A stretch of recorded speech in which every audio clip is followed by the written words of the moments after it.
2. Lucas, capítulo de número 15 e versículo de número 11 ao 32. Glória a Deus. Sejam muito bem-vindos a você que está nesta manhã conosco, online e aqui presencial. Que Deus continue trabalhando poderosamente em suas vidas. Meus irmãos, essa semana estava orando ao Senhor e pedindo ao Senhor uma palavra para o nosso coração, pedindo uma palavra para esse tempo, para essa oportunidade. E aí o Espírito Santo me conduziu para Lucas capítulo de número 15 e versículo de número 11 ao 32. Vamos ler, por favor? Jesus continuou: um homem tinha 2 filhos. O mais novo disse ao seu pai: Pai, quero a minha parte da herança. Assim, ele repartiu sua propriedade entre eles. Não muito tempo depois, o filho mais novo reuniu tudo o que tinha e foi para uma região distante. E lá desperdiçou os seus bens, vivendo irresponsavelmente. Depois de ter gasto tudo, houve uma grande fome em toda aquela região, e ele começou a passar necessidade. Por isso foi empregar-se com um dos cidadãos daquela região, que o mandou para o seu campo a fim de apacentar porcos, ou a fim de cuidar de porcos. Ele desejava encher o estômago com as vagens de alfarrobeira que os porcos comiam, mas ninguém lhe dava nada. Caindo em si, ele disse: quantos empregados de meu pai têm comida de sobra e eu aqui morrendo de fome? Eu me porei a caminho e voltarei para meu pai e lhe direi: Pai, pequei contra o céu e contra ti, não sou mais digno de ser chamado teu filho, trata-me como um dos teus empregados. A seguir, levantou-se e foi para o seu pai. Estando ainda longe, seu pai o viu e, cheio de compaixão, correu para seu filho e o abraçou e beijou. O filho lhe disse: Pai, pequei contra o céu e contra ti, não sou mais digno de ser chamado teu filho.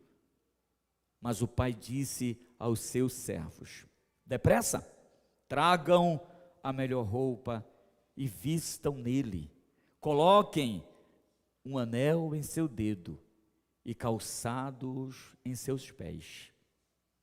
Tragam um novilho gordo e matem-no. Vamos fazer uma festa e alegrar-nos.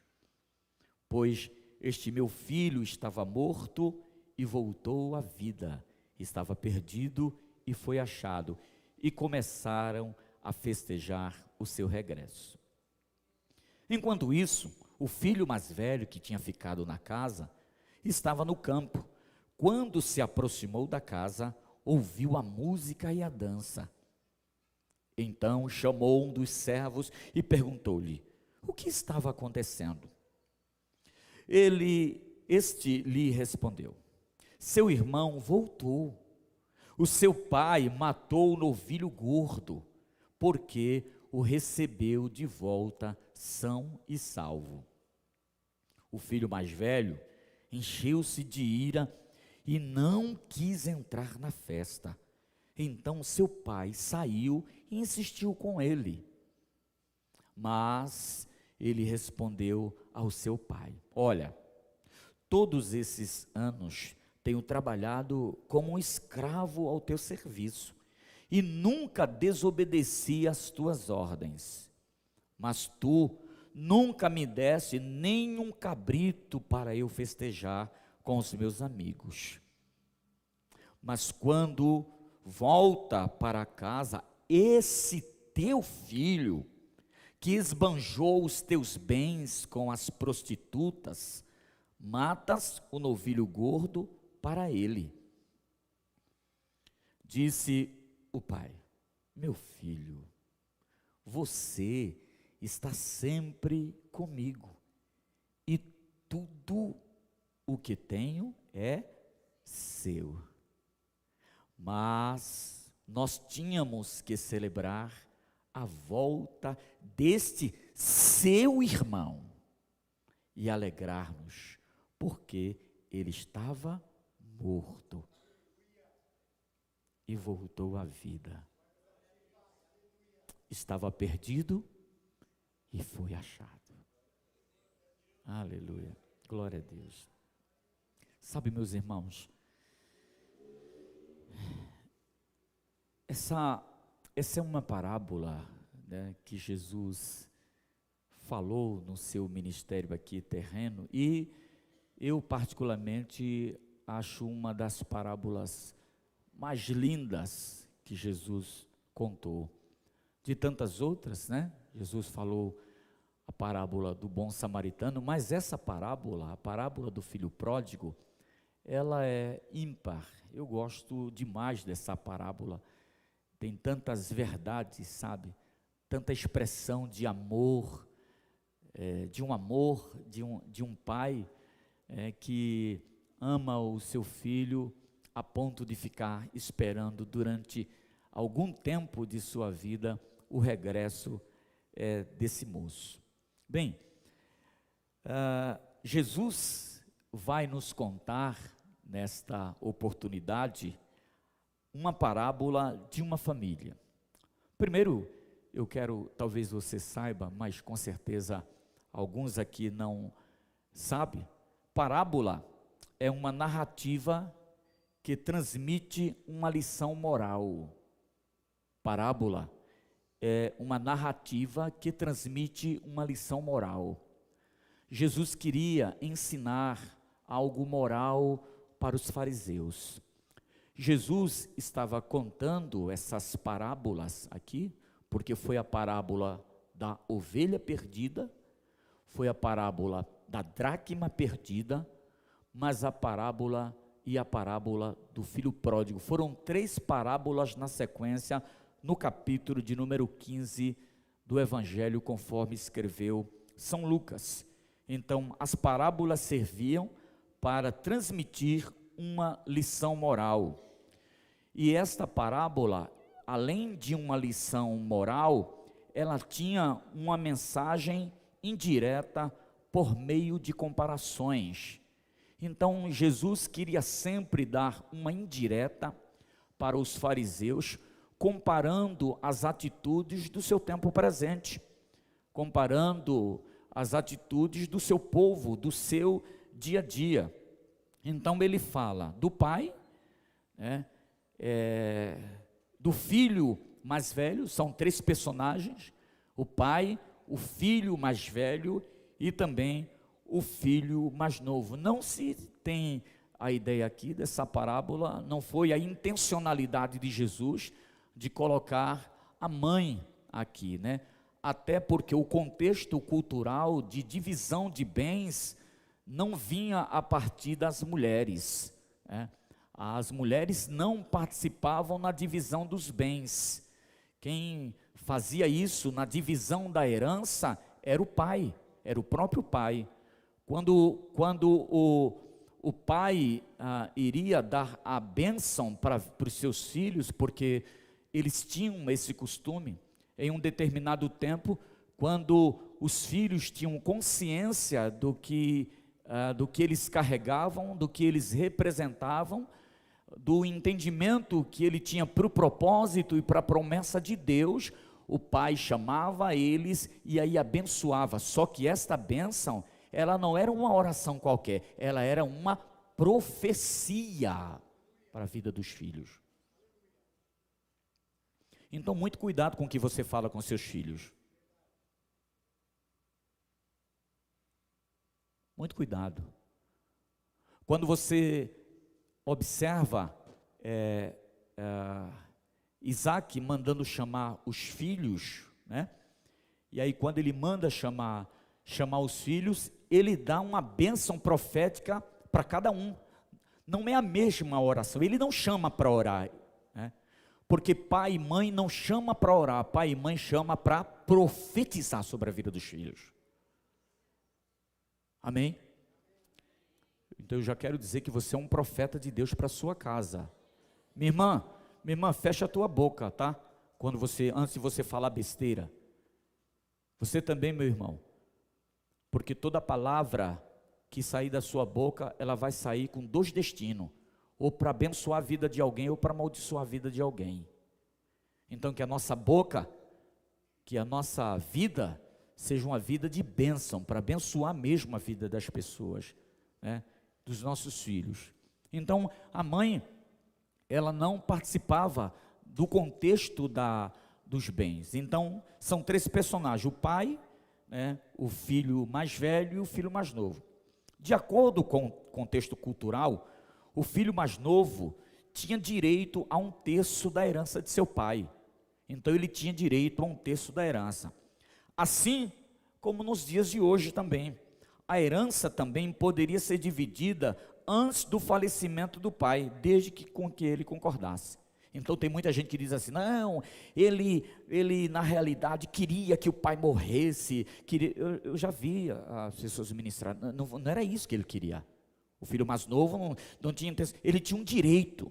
Agora, era da autarquia do pai. O pai era quem poderia dizer: eu não vou te dar, não vou liberar nada agora ou não. Mas o pai, irmãos, respeitou a decisão do filho mais novo. Ele respeitou. E aí o que ele fez? Ele reparte, na realidade, a sua herança. Então a parábola procura enfatizar o quê? O livre-arbítrio. Essa parábola, meus irmãos, Igreja Bíblica Ágape, você que está aqui nesta manhã, vai enfatizar o livre-arbítrio. Ou seja, o poder e a liberdade que o ser humano tem de escolher ou permitir que Deus faça parte de sua vida ou não. Todos nós temos o direito de escolher, todos nós, eu e você. Escuta, eu não sirvo a Deus por obrigação, eu não pastoreio por obrigação, porque eu tenho medo de ir para o inferno. Isso já passou, isso é coisa de religioso.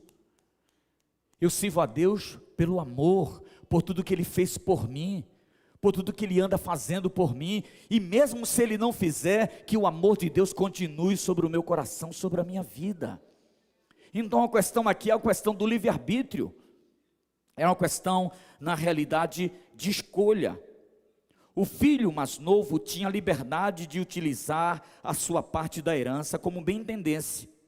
O que ele não podia era exigir que a herança, enquanto ele não poderia exigir a herança enquanto o pai estivesse vivo. Então ele não era uma exigência simplesmente dele e uma obrigação do pai.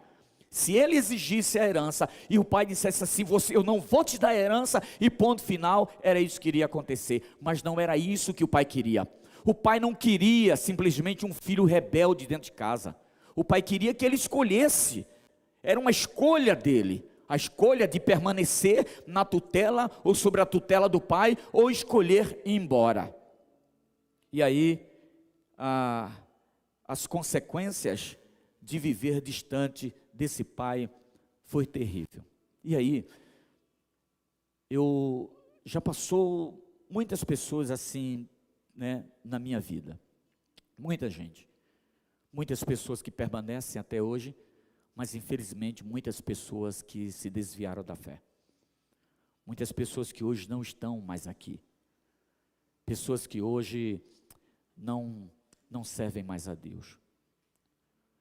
E aí mais uma vez, não foi porque a igreja fez isso, porque o pastor fulano de tal, existe uma desculpa hoje que as pessoas dão: eu não vou mais nessa igreja, eu não vou mais à igreja fulano de tal. Por quê? Porque eu fui abusado espiritualmente, porque lá vive na lei, e aí as pessoas vão achando um monte de desculpa. Pode observar, muita gente decepcionado com Deus e decepcionado com a igreja, porque em algum momento a liderança, um homem lá, falhou. E pode falhar? Claro que pode falhar, é verdade. Mas isso não é motivo para as pessoas irem embora, se distanciarem do Pai. E aí nós estamos vendo, nesses últimos dias, uma dezenas, e por que não dizer centenas e milhares, há uma estatística que diz que existe mais pessoas afastadas da igreja do que dentro da igreja. Existe mais pessoas hoje que um dia conheceram a Deus. Eu acredito que você conhece no mínimo, eu vou colocar no mínimo 2 pessoas que serviam a Deus com alegria, que tinham vontade de, de amar a Deus, que estavam realmente inclusos nos planos e no projeto de Deus, mas por circunstância a pessoa termina indo embora e vai viver a sua vida. Bem, foi isso que esse filho mais novo fez. Ele resolveu pedir a parte da sua herança, ele transforma a parte daquela herança em valores monetários e ele sai. Ele sai para o mundo, ele não conhecia, ele estava na tutela do Pai. Por isso, irmãos, que quando as pessoas que crescem na igreja, servem a Deus, quando elas vão para o mundo, elas ficam deslumbradas com o mundo. Por que que elas ficam deslumbradas com o mundo? Está aqui, o filho pródigo também ficou deslumbrado. Quando ele pegou o dinheiro em mãos, e que ele sabia que aquele montante de dinheiro dava para ele ir, para as baladas daquela ocasião, com as prostitutas, gastar todo o dinheiro que o pai adquiriu com tanto suor, com tanto amor, e era uma herança dele. Ele ficou deslumbrado com tudo aquilo que ele estava vivenciando. Mas a primeira coisa que acontece quando ele sai de casa é que ele gasta toda a sua herança. E aí é provável que o filho pródigo tenha partido para uma das grandes cidades daquela ocasião, dentro da parábola, como Alexandria, Roma, Corinto ou Babilônia, ou alguma outra cidade estonteante. Ele transformou toda a sua herança em dinheiro e rapidamente encontrou meios para viver de forma dissoluta e obstinada, sem limites. Nos nossos dias, o seu lema, se fosse hoje, o seu lema seria: deixa a vida me levar eu. Talvez, se fosse hoje, eu já vi muita gente, os Instagrams da vida vão denunciando, pessoas que um dia estavam aqui ou em outro lugar servindo a Deus, e hoje aparece com um copo de cerveja na mão, ou em roda de amigos, com muita cerveja esbanjando. Aconteceu também com o filho pródigo. Então essa é uma das consequências, gastou toda a herança.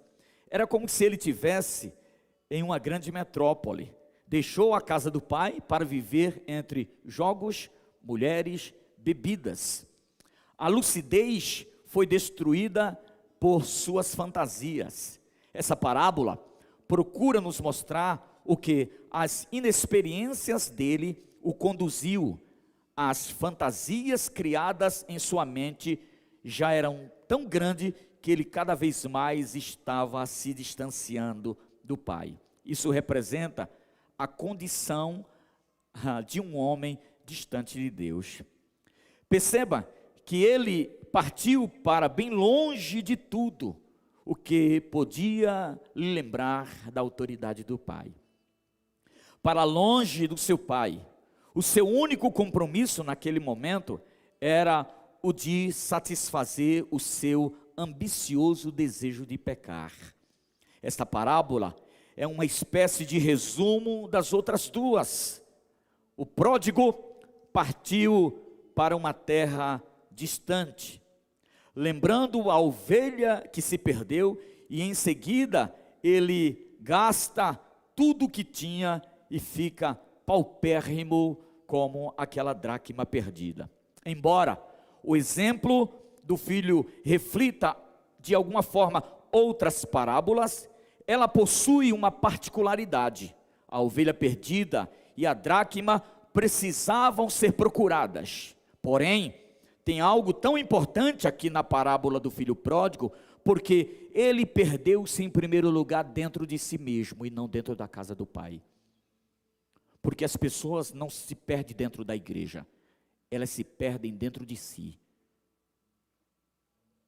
Porque eu acredito que aquele menino, Ele não recebe simplesmente as informações do mundo, né, de uma hora para outra. Ele vai recebendo as informações e vai se perdendo dentro de si. É assim que na maioria das vezes acontece conosco. Ninguém se desvia de uma hora para outra. Ninguém cai em um adultério de uma hora para outra. Ninguém se afasta de Deus de uma hora para outra. As pessoas vão aos poucos sendo iludidas por esse mundo, vão entendendo as coisas e de uma certa forma vão se perdendo até o ponto que um determinado dia, sabe o que vai acontecer? Nós não vamos encontrar mais elas aqui.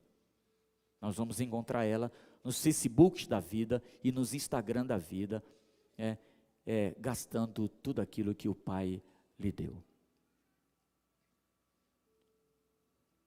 Segundo ponto, que é muito interessante aqui, é que ele passou necessidade.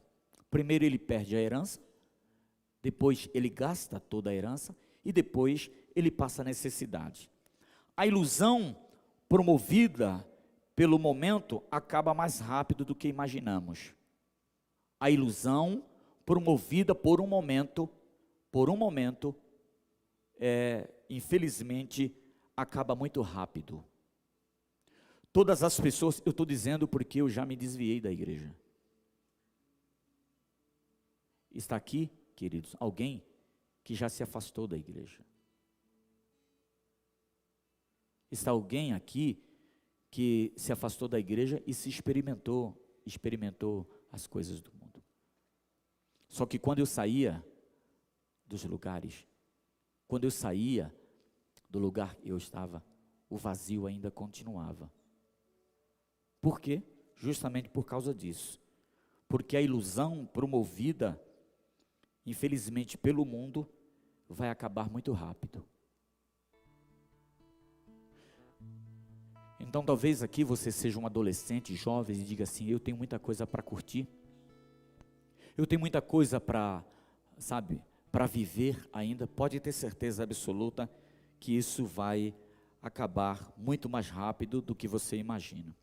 Uma grande fome ou uma escassez atingiu toda a região em que o pródigo estava esbanjando seus bens.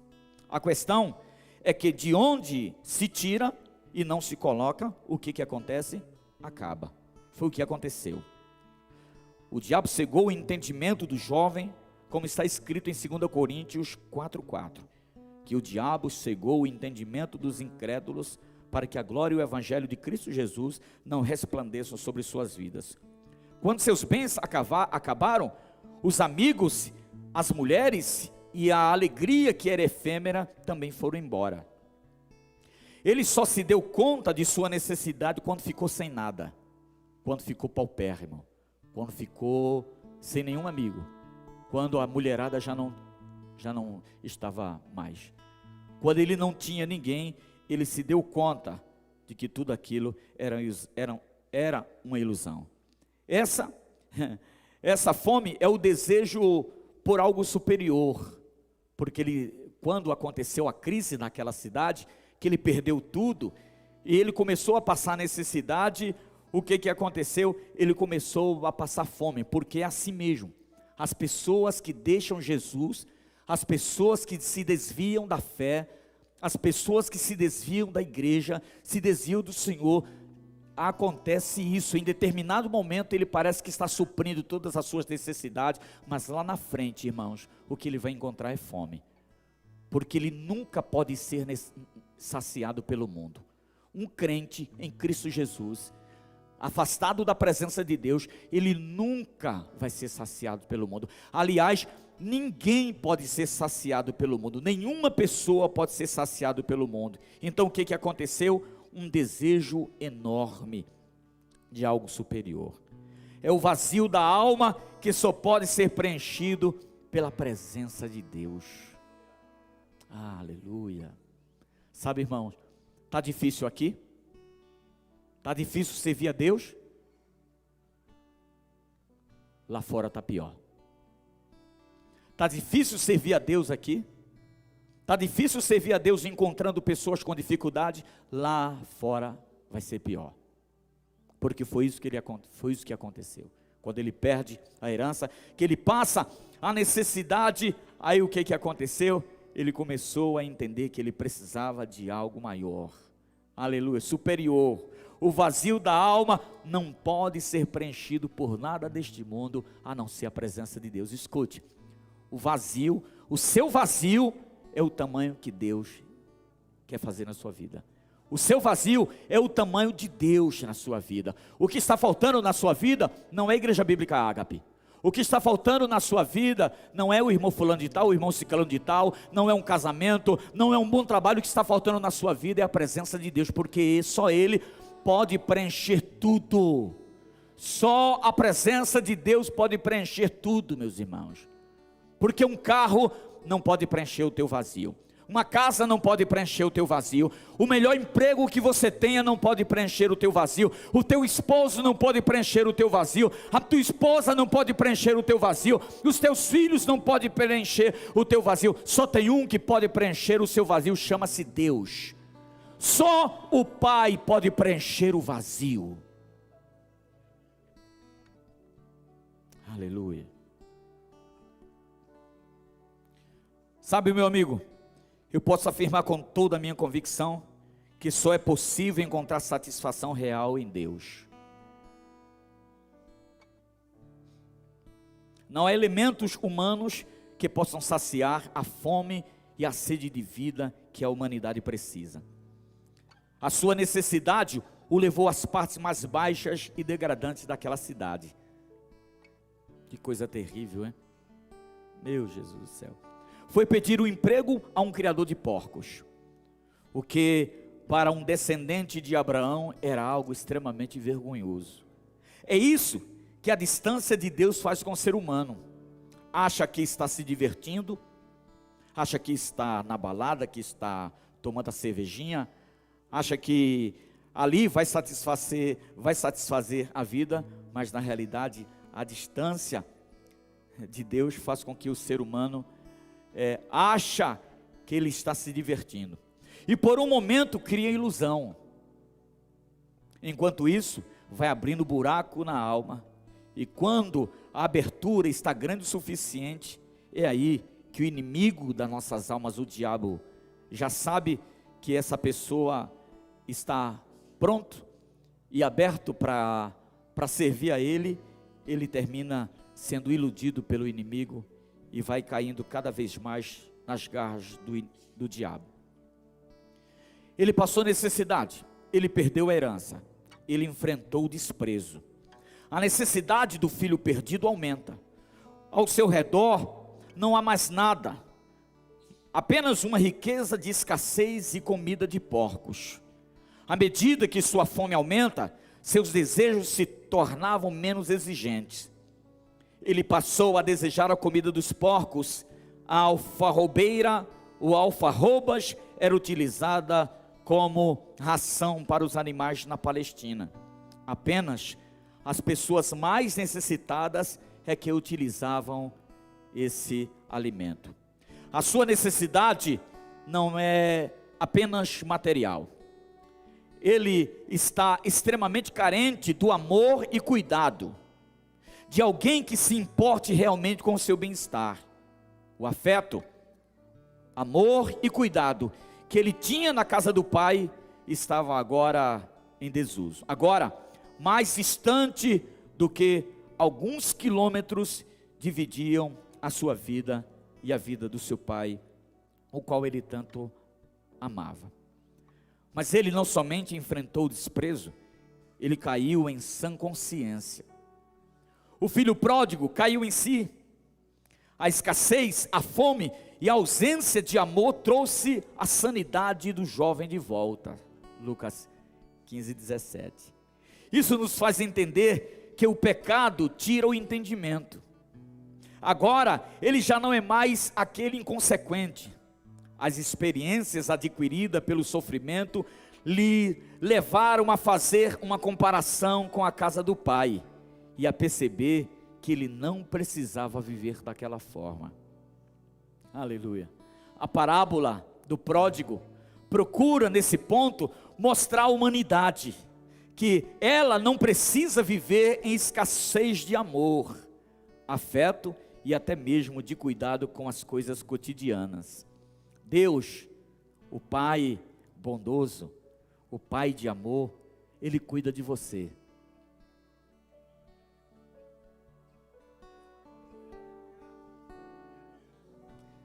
Quem se sente cuidado pelo Pai?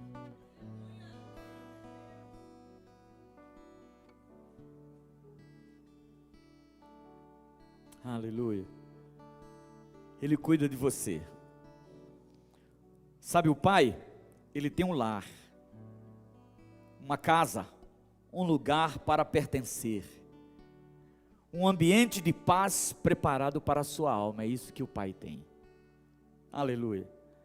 Não é a intenção de Deus cuidar apenas de uma parte de nós, mas sim de cuidar de todo o nosso ser de forma integral.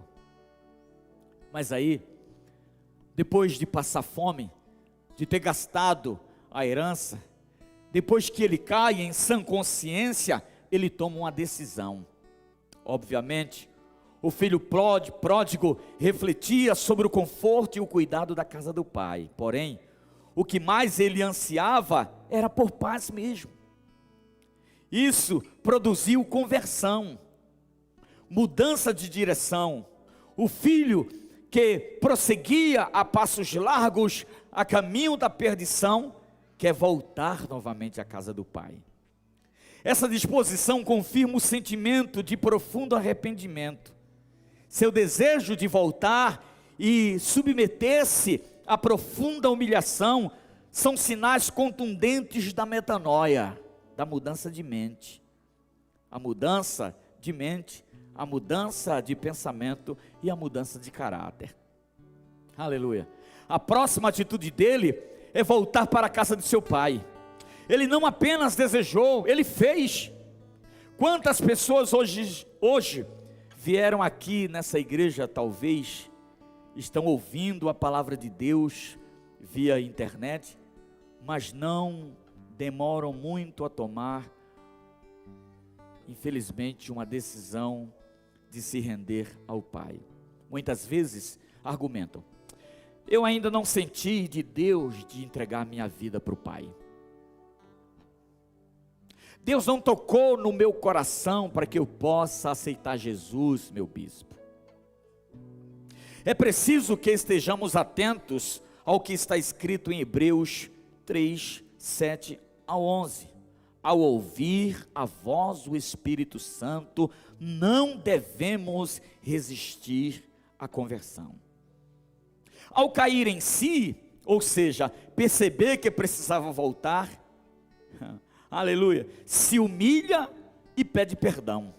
O pródigo não procrastinou. Por quê? Porque aquele era o dia do pai resgatar a vida dele. Quem sabe? Eu quero profetizar. Hoje é o dia do pai resgatar a sua vida. Aleluia. Glória a Deus. Aleluia. Não houve adiantamento. Ele não apenas desejou voltar à casa do pai, ele fez o que? Ele voltou. Porque o texto de Hebreus é muito claro quanto ao tempo para arrepender-se. O Senhor Jesus disse que o Espírito Santo seria o agente de convencimento do pecado, do juízo e da justiça. Entretanto, no texto de Hebreus, o escritor declara, como diz o Espírito Santo: se ouvirdes hoje a voz, não endureçais os vossos corações. E esse texto dá a entender que o próprio Espírito Santo é o agente de convencimento. E ele aconselha que você não endureça o coração nesse dia que você está ouvindo a palavra, porque o Senhor está te chamando para retornar à casa do Pai. Sendo assim, é possível imaginar que, caso quisesse, o pródigo poderia resistir ao chamado. a despeito de todo o sofrimento e consequências que ele passou, mas ele não quis resistir, não teve vergonha. Ao cair em si sobre o seu erro, levantou-se e voltou. Muitas pessoas esperam que o próprio Deus faça tudo. Não somos marionetes, somos pessoas criadas à semelhança de Deus, livres para escolher o bem e o mal. Deus sempre propõe, Deus não impõe, Ele chama para viver em paz e em segurança, desfrutando de sua graça e de sua presença, mas para isso nos dá condições, colocando diante de nós a vida e a morte, a bênção e a maldição. A escolha é sua, não é de Deus.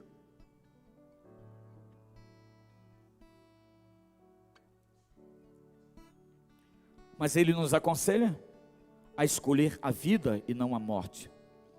Não há imposição no reino de Deus. É preciso apenas desejar.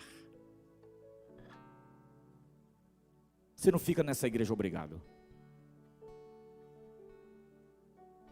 Se você está servindo a Deus obrigado, tem alguma coisa errada. Se você veio nesta manhã porque você acha que não tinha outro lugar para ir, tem alguma coisa errada com você. Porque Deus não impõe nada para os seus filhos. É preciso que os filhos desejem. Quando ele tomou essas atitudes, quando ele não tinha mais herança, quando ele caiu em sã consciência, quando ele passou a necessidade, quando ele toma uma decisão, e aí o pai toma uma atitude. Vamos ver a atitude do pai? Em primeiro lugar, quando o filho vem, o pai recebe com misericórdia. Repita comigo, misericórdia. O pródigo transforma o desejo em atitude e volta. E mesmo estando ainda longe, o seu pai o viu porque o esperava. E com certeza, o ponto mais emocionante da parábola está aqui. O jovem já não era mais o mesmo, estava desfigurado pelo pecado, sujo, cheirava mal. Afinal de contas, irmãos, eu não me recordo da palavra, me perdoe, mas me parece que é pocilga, né?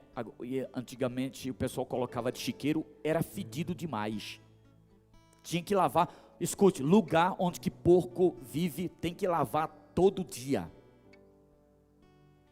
porque eles fazem muita sujeira. Então imagine o estado do filho pródigo quando volta para a casa do pai. Ele volta imundo, sujo, perdeu a herança, sem dignidade alguma.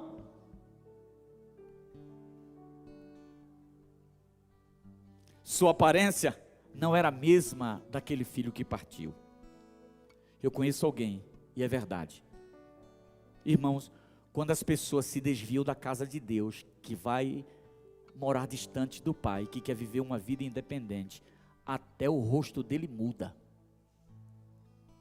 A pessoa fica desfigurado.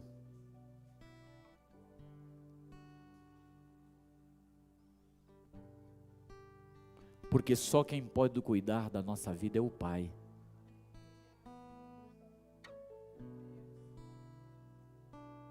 Então ele volta, todo rabugento, mal cheiroso, aparência complicada, e era muito possível que as pessoas e até o próprio pai confundissem ele com um mendigo. Ele não era mais reconhecido como. Quando ele voltou, a parábola não diz quanto tempo que ele passou distante de Deus, porque essa parábola o pai é Deus, e esse filho somos nós, eu e você, e se não tivermos cuidado, nós nos transformamos em filho pródigo. Achamos que temos independência, e queremos fazer o que a gente quer, e a gente termina se desviando da presença do pai. Então ninguém reconhecia mais ele, maltrapilho, mal cheiroso. Mas aí aconteceu algo. Aleluia. Estando ainda ao longe, quem viu? O pai. Porque só o pai consegue ver quem está distante.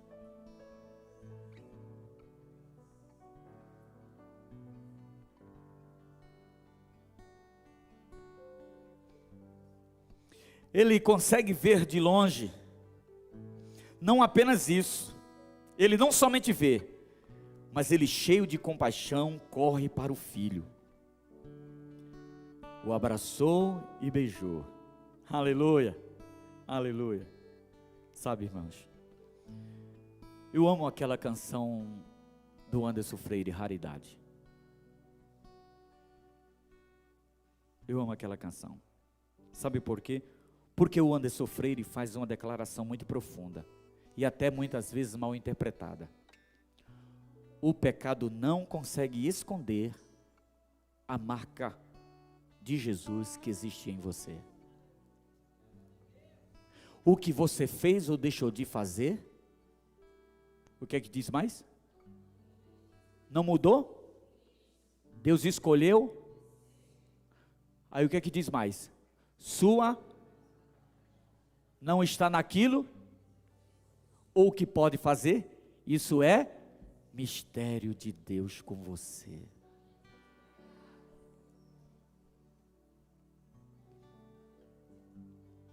Foi exatamente o que aconteceu com o pródigo. Estava manchado, desfigurado pelo pecado, mas o Espírito Santo conduziu e produziu arrependimento em seu coração, e ele voltou para o Pai. Aleluia. Ao vê-lo de longe, o pai reconheceu. O olhar do pai não foi direcionado ao pecado que o desfigurava, mas o seu coração arrependido. Porque quando Deus olha para a gente, quando o pai olha para mim, para você, ele não olha para o pecado, ele olha para a intenção do coração arrependido. Aleluia, glória a Deus. Movido de profunda compaixão, o pai foi ao seu encontro, o abraçou e o beijou, dando a ele a aceitação. Aleluia, carinho e amor. Aleluia, algo que o pai tinha por ele. Aleluia. Ao ver o seu filho naquele estado, o pai se colocou no lugar dele e quis aliviar sua dor. Esse é o sentido da compaixão. Deus com frequência manifesta esse sentimento, ou seja, a compaixão é um sentimento presente que constantemente se manifesta no caráter de Deus. Na verdade, essa compaixão é a causa de nós não sermos consumidos, como diz Lamentações 3:22, que as misericórdias do Senhor são as causas de não sermos consumidos. Não existe nenhum mérito em você porque você é crente. O Pai não te aceitou devido aos teus méritos, o seu QI, sua mega inteligência, sua formação, seu PhD, seu doutorado, sua pós, sua licenciatura, seu bacharelado. Não foi isso que produziu em Deus amor para te aceitar, foi as misericórdias dele.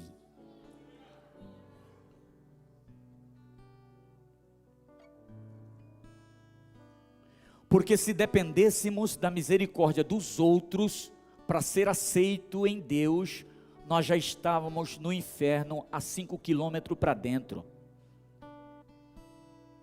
Sabe por que eu e você estamos aqui?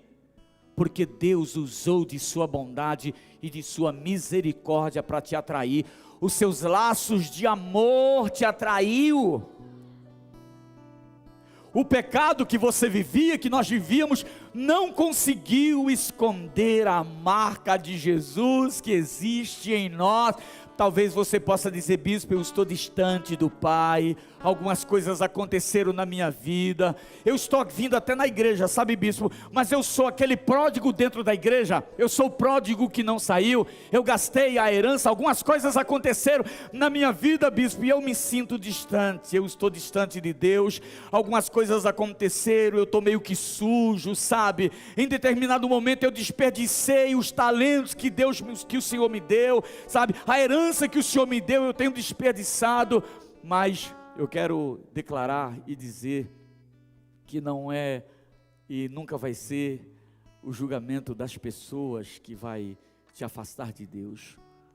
O único que pode te afastar do Pai é você mesmo. Então nesta manhã você vai ter a decisão de se levantar. Não é o seu pastor de região, não é a sua pastora de região, não é o seu bispo, não é o seu apóstolo, não é a sua igreja. Só quem pode decidir levantar-se é você. Quando você se levantar, as misericórdias do Senhor vão estar sendo. Escuta, Deus não esconde a sua misericórdia quando a gente peca. Isso é balela, isso é religião. Quando nós pecamos, Deus não esconde a sua misericórdia. A misericórdia dele continua de geração em geração. De geração em geração. É que o meio e o seu pecado nos desfigura diante de Deus. Nós nos tornamos desfigurados. Somos desfigurados. E o nosso pecado faz uma divisão entre nós e o nosso Deus. Aleluia. Mas o amor daquele pai era maior do que qualquer amor que existia naquele lugar e naquele espaço. O filho rebelde estava fazendo exatamente como havia desejado anteriormente. Embora tenha percebido a disposição do pai ao aceitá-lo, a demonstração de amor e ternura, quando percebeu que de longe sua chegada, correu ao seu encontro com compaixão, beijos e abraços. Mesmo assim, o filho arrependido lhe apresentou um sincero e emocionado pedido de perdão, reconhecendo até mesmo não ser digno de ser chamado filho.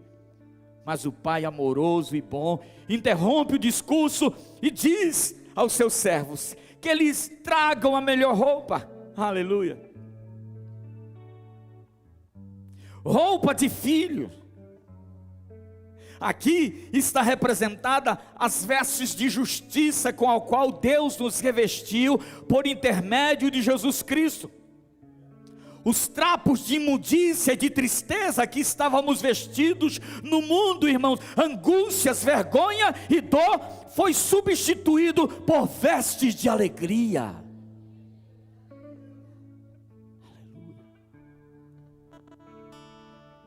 Ordena que traga o anel da família, o anel de filho.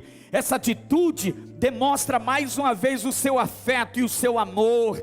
A mensagem aqui para o pródigo é de que não há ressentimentos. Quando você retorna novamente para a casa de Deus, Deus não fica com ressentimento de você. Deus não fica dizendo: olha, cuidado agora, entendeu? Porque você pegou. Deus não é como nós somos. Porque quando uma pessoa arrependida volta para a igreja, nós ficamos medindo ela o tempo inteiro, esperando novamente qual é o dia que ela vai cair.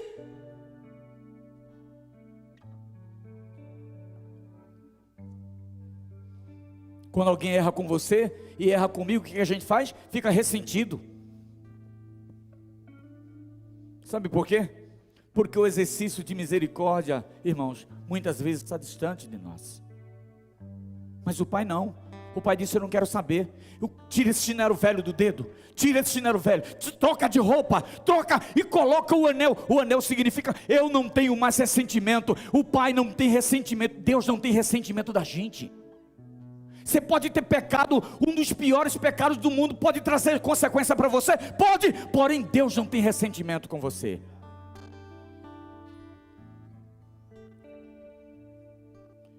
se vocês estão lembrados, a semana retrasada foi assassinado um dos maiores matadores da história do Brasil.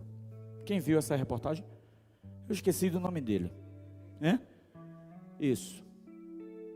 Ele matou muita gente com muita frieza. Mas, irmãos, sabe o que aconteceu? Ele entregou sua vida para Jesus. Eu posso duvidar da misericórdia de Deus? Não! E nem tampouco você. Mas sabe o que aconteceu? Ele aceitou Jesus, veio dar uma entrevista aqui em São Paulo. 2 pessoas, um carro foi lá e tirou a vida dele. Foi o pecado que trouxe o quê? Consequência. Mas Deus ficou ressentido com ele? Não, irmãos. Porque o pecado pode nos trazer consequência, mas Deus nunca fica ressentido conosco. Porque eu e você ficamos ressentidos com as pessoas. Se as pessoas pisar na bola conosco, a gente fica ressentido. E a gente fica tão ressentido que não perdoa mais as pessoas.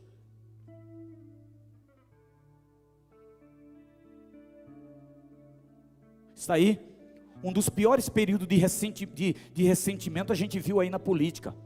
Até hoje gente ressentido com o outro. Gente que era amigo, que era irmão em Cristo, ou que é irmão em Cristo, mas ficou ressentido. Sabe o filho pródigo? O pai não ficou ressentido. Me mostre quantas vezes Deus ficou ressentido comigo e com você? Nenhuma. Porque no amor de Deus não há ressentimento. Eu vou repetir isso. No amor de Deus não há ressentimento.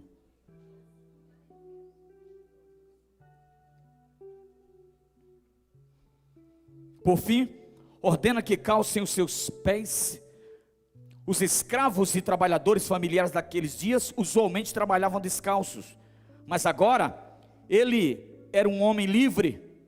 Com isso, o pai do filho encerra o ciclo de redenção. Vestes, anel e sandália.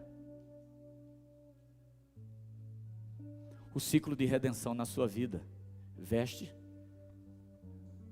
Você recebeu uma nova vestimenta em Cristo Jesus. Você recebeu um anel, porque Deus olhou para você e para mim e disse: eu não tenho nenhum tipo de ressentimento com você. E sandálias, a ideia de tirar, de afastar tudo, queridos, que lembrava lá o mundo, e viver uma nova realidade para o Pai. A mensagem do Pai é de regeneração, restituição, e não de punição. Então o que ele faz? Ele prepara uma grande festa. Era a tradição da família, nos dias do ministério de Jesus na Palestina, separar um animal para servir em uma ocasião especial. O animal era bem alimentado, com um propósito de que quando fosse necessário estivesse pronto. O pai do filho pródigo ordena que o novilho gordo seja preparado. É um momento especial. O pai quer comer e retornar, ou melhor dizendo, quer comemorar o retorno do seu filho. A alegria toma conta ao final da festa, assim como na parábola da ovelha perdida e na parábola da dracma perdida. Afinal, o filho pródigo estava perdido, na condição de filho perdido, estava sem proteção do pai.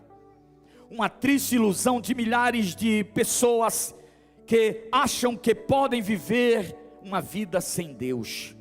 Andam de um lado para o outro à procura de entretenimento, à procura de igreja, sai pulando de igreja em igreja, de religião em religião, para preencher o vazio e crises existenciais que essas pessoas têm, amargando a sua própria alma. Ele estava diante do Pai, que representa Deus, e de sua família, que representa a igreja. Agora ele volta para o Pai e ao pertencimento de sua família. Sabe, sinceramente, eu não sei como está a sua vida, meu irmão. Eu não conheço você. Eu posso conhecer você aparente. Eu não quero me deter no filho que ficou. Eu não quero me deter naquele filho que foi crítico em relação à volta do irmão. Não, isso era uma outra oportunidade. Mas sinceramente, você pode estar aqui dentro e pode ser pródigo. Qual o tamanho do vazio que tem dentro de sua alma sedenta? Talvez você passou dias e anos tentando ter uma alegria profunda que permanecesse definitivamente em seu coração. As baladas, copo de cerveja, uísque, maconha, cocaína, ou seu desenfreado apetite sexual que só te trouxe ressentimentos e mágoas, ou até mergulhado em uma religião de faz de conta, só para dizer para todo mundo que você vai na igreja. Religião de faz de conta, para dizer para as pessoas que você vai na igreja. Por favor, fique de pé. Fique de pé. Louvor, por favor, os meninos do louvor. Não sei sua condição. Não sei sua condição. Não sei se tem gente aqui que está afastado dos caminhos do Senhor. Ou se tem gente que, ou se tem pessoas aqui que quer reconhecer Deus como Pai. Que agora você conhece o Pai. Antes você conhecia uma religião, agora você conhece o Pai. E talvez você que por um determinado momento de sua vida se afastou do caminho do Senhor, talvez experimentou algumas coisas deste mundo, né? Foi lá, pegou a herança, gastou muito, ou gastou tudo, e ficou decepcionado, porque o mundo não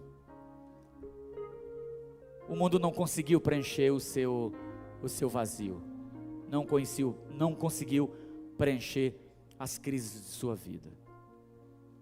Sabe, o Pai quer te perdoar hoje mesmo.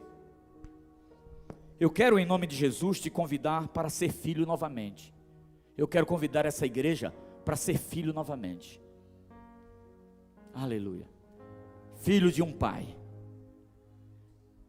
Eu quero que você esqueça todo o seu passado. Olhe para o seu futuro em Deus. E através do sacrifício de Jesus na cruz do Calvário. E aí, eu quero fazer uma pergunta. Eu gostaria de saber se você, nesta manhã, quer retornar para a casa do Pai. Ou se você deseja entregar o seu coração ao Pai. Sabe por quê? Porque se você fizer isso, a partir de hoje, você terá um pai, irmãos e uma família para pertencer.